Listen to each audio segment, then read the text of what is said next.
antayin natin guys kumulo bago lagay na. So ito yung ating mga ingredient. Look guys, good morning. So andito na naman ulit tayo sa ating mahiwagang kusina. So ayan guys, panibagong vlog na naman ulit po tayo. So for today's vlog, magluluto tayo guys ng KBL. So ano yung KBL? Yung kadyos, baboy at saka langka. So ito guys yung ating ingredients, papakita ko sa inyo. So tingnan nyo mabuti, tsaka sa mga nanonood ng video, kung magustuhan nyo yung vlog natin, gusto nyo matuto magluto ng KBL, sundan nyo, tapusin nyo panoorin itong ating video. So guys, ito yung ating mga ingredients. So since na KBL yung iluluto natin, so ito yung ating ingredients, main ingredients natin yung baboy, 1 kilong baboy. So guys, ginisa ko na siya kanina. Yan, 1 kilo yan. Tapos ito yung ating kadyos, pinapalambot na natin guys. So malambot na yan kasi kanina ko pa siya pinapakuluan, siguro nasa 1 oras na. So ito yung dried kadyos, in-order ko sa Lazada yan. So mga 1 taon na sa rep yan. Tapos ito yung ating pangatlong ingredients, yung langka. So hiniwa natin siya ng malalaki. Yan. So mas malaki, mas masarap. So hindi pwede rito yung langka na tinadtad guys, yung gagataan. So kailangan bumili tayo sa palengke yung kakabalat lang, tapos order tayo ng malalaki. So malalaki yan kanina, 1 buo. So ang ginawa ko, ini-slice ko na lang siya ng ganyan kalaki. Tapos ito guys yung ating tanglad. So matagal na rin to sa rep, 3 linggo na. So ang tanglad hindi naman yan nasisira. So mabango pa siya guys, kasi wala tayong nabili kaninang sariwa. So itong sili. Tapos bumili na rin tayo guys ng Norfolk. Yan, 1 Norfolk.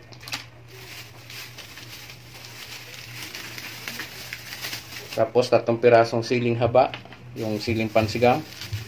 So guys, yung ating KBL, hindi yan masarap kung hindi siya medyo maasim. So bumili tayo ng Nor Sinigang Sampalok original. So lalagyan natin yan guys mamaya, kahit konti lang, basta importante umasim siya. So yan guys, itong ating pinapakuluan na kadyos, isama na natin dito sa ating So panoorin nyo guys. So ayan na, sinalang na natin yung ating baboy. So ililipat na natin to guys yung ating kadyos na pinakuluan.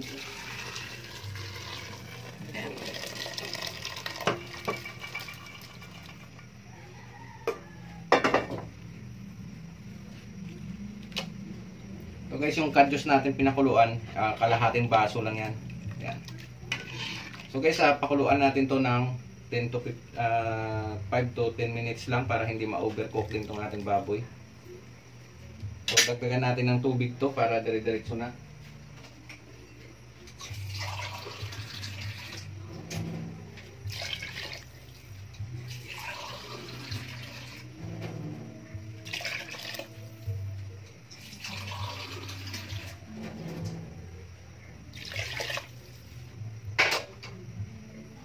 So yan, dinamihan na natin ng tubig para diretso na laga, hindi na tayo magdagdag mamaya.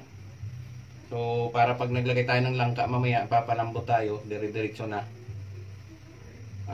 Yung langka guys, mas maganda yan pag naluto masyado. Mas malata, mas masarap. So timplahan na rin natin ng konting asin.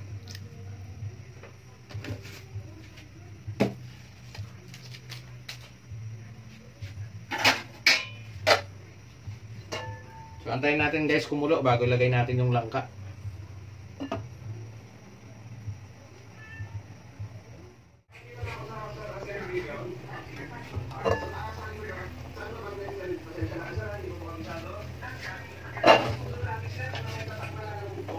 So yun guys, tamang-tama lang to na mabawasan ng sabaw. So dinamihan ko talaga to guys yung langka, gawa ng i-stock natin to sa rep. Siguro 3 araw ito. So ito guys, na-ready na yan panglagay sa rep. Ito. Yan. Yan. Yung kaserola kanina. So yan, antayin natin itong lumambot ang langka bago timplahan. So guys, takpan muna natin ulit. Antayin natin yung chicken natin ulit mamaya kung lumambot na yung langka bago natin ilagay yung tanglad, sili at saka timplahan natin ng asin.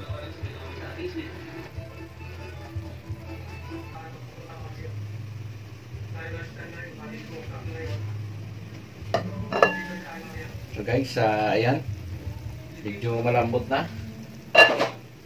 So lagay na natin yung ating sili. Yan, 3 sili, yung tanglad, at saka yung ating nor.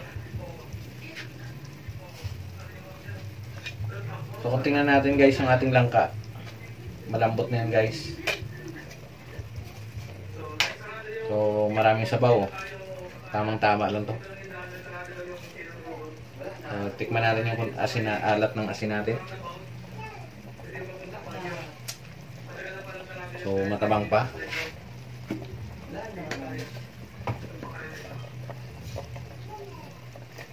Yan.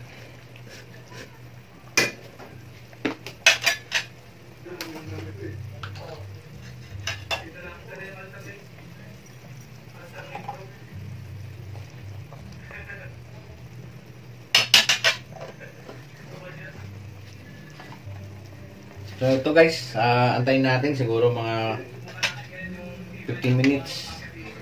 So tingnan natin yung ating karne. So malambot na guys. Yan tsura ng kadyos natin. So kakalagay lang natin ng langka, ng tanglad pero mabango na kagad.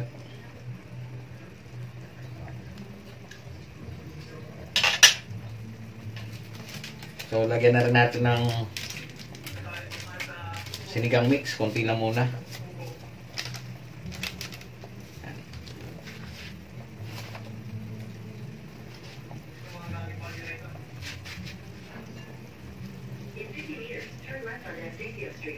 So tapan muna natin ulit guys, siguro mga 2 minutes.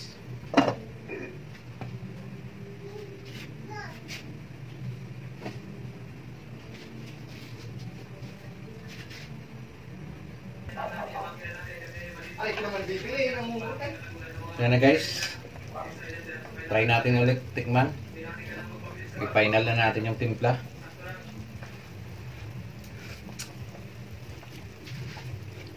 So kulang na lang ng konting alat. So yung asim okay na to.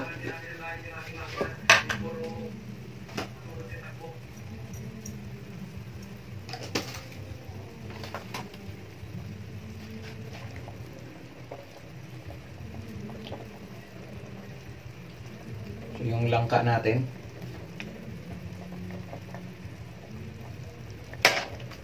kulang pa to ng laga. So mas masarap to pagka yan ay malatang malata. So final natin guys, kung nandito kayo maamoy nyo talaga ang bango ng tanglad.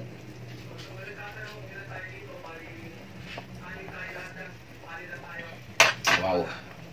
So napakamahinang apoy lang. Yan, singit ko na sa pinakamahinang apoy. So tapan natin ulit 5 minutes.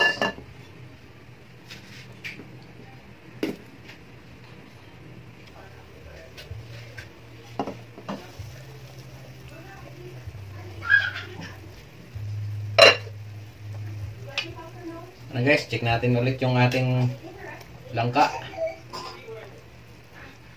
Yan, lutong-luto na.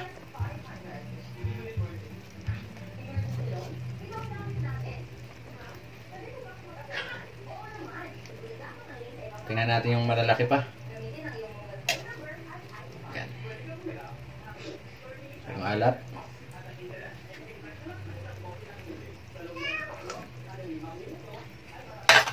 Wow. The best guys, the best. Ito pala. O yan. Ayos.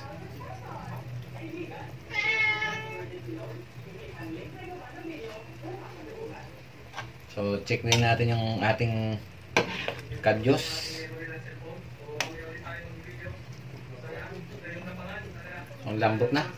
Mas maganda pala guys, mga 1 oras talaga siya ilalaga.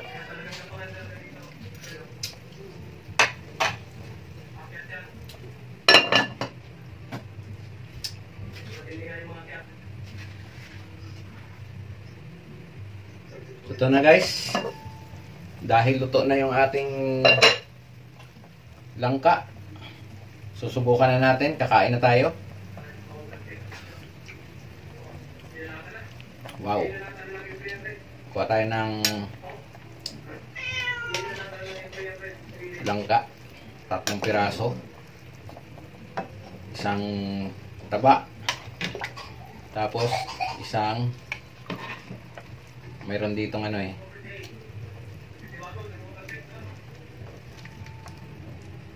Yan.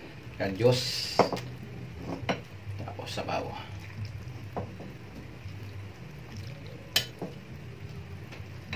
So ito guys, kakain tayo.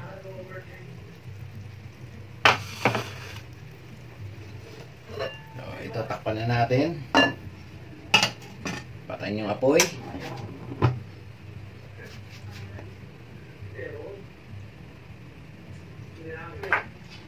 Wow.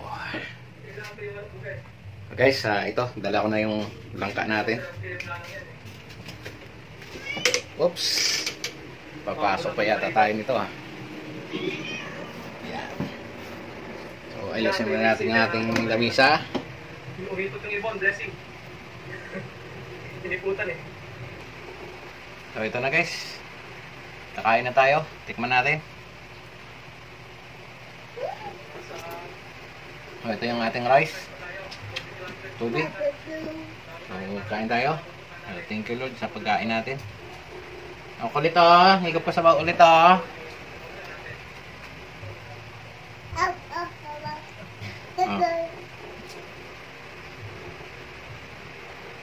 Wow! Yay! Yay!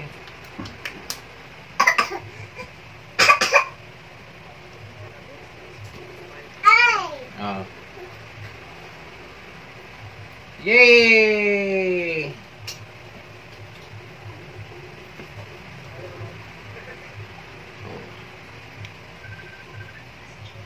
Yan.